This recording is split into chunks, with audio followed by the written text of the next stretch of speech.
Сегодня президент Владимир Путин на международной выставке в форуме «Россия» дал старт Году семьи в стране. Соответствующая церемония прошла в рамках Всероссийского семейного форума «Родные и любимые».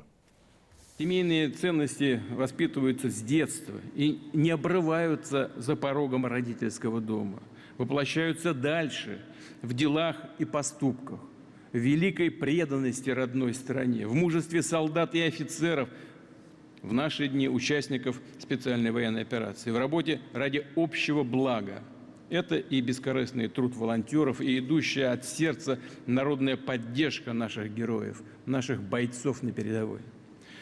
Безусловно, семейные ценности консолидируют общество. Я скажу больше, Россия – это действительно огромная семья, можно сказать, семья семей. Ведь здесь столетиями в мире и согласии живут люди разных национальностей, а многообразие их культур, языков, обычаев не разделяет, нет, а напротив, объединяет Россию. Потому что у нас общие ценности большой дружной семьи. Они делают нас более сильными, уверенными и сплоченными.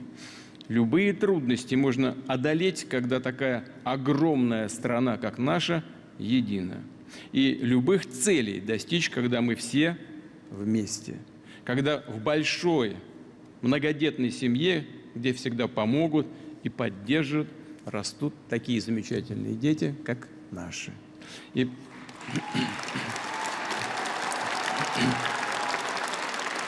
потому рассчитываю, что граждане России примут самое деятельное участие в предстоящих мероприятиях Года семьи. Даже если в ваших регионах, муниципальных образованиях уже составлены соответствующие планы, на этом работа, безусловно, не заканчивается. Если у вас есть интересные, полезные идеи, пожалуйста, говорите о них с депутатами, с другими представителями власти, продвигайте свои предложения и инициативы. Самое главное, чтобы Год семьи проходил с широким участием самих семей. Только вместе мы сможем очень многое сделать для дальнейшей нашей работы совместной, для движения вперед.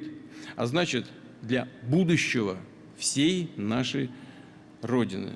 Поздравляю вас, всех граждан нашей любимой страны, со стартом Года семьи.